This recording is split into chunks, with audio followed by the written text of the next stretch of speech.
Okay, so I've had lots of questions about how to celebrate a birthday in the middle of a pandemic.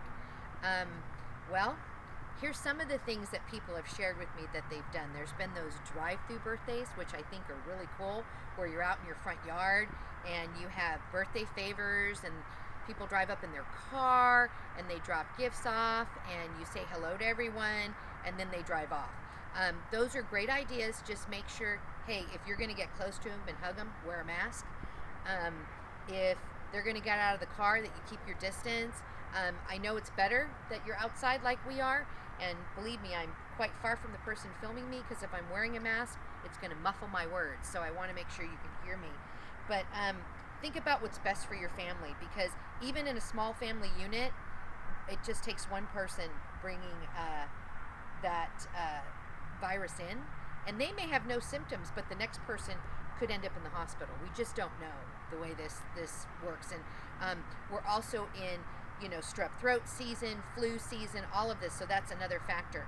Another thing that I've heard people are doing are virtual birthdays, and those are extremely safe because no one is in your house.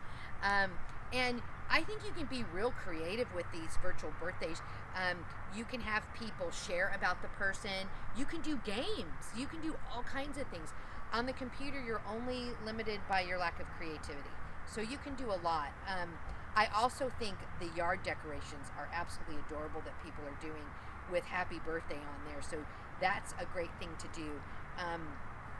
Some families are just opting to cook dinner at home and keep it a quiet night. I know with a lot of our sensory kids and the challenges they're facing anyway, it might be easier to do that and really decide what are their top 3 most favorite things to do. And if it's something they can safely do, allowing them to do that. It could be, hey, we're going to sit as a family and watch something on Disney Plus, and we're going to order in pizza from your favorite restaurant and have it delivered. Whatever that may be, I think it's important to celebrate so we have some sense of normal, but we also, depending on your particular situation, we have to be very careful.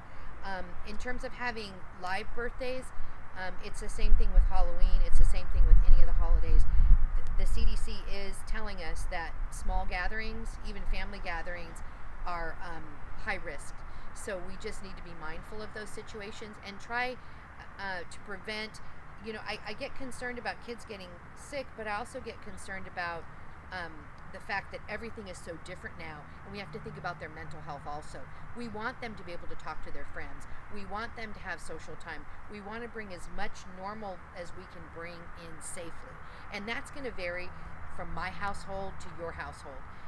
Your situation is completely different than mine. So think about those things. Think about how creative you can be. And I'm sure if you search the internet, there's going to be at least 50 articles on how to make your kid's birthday a blast.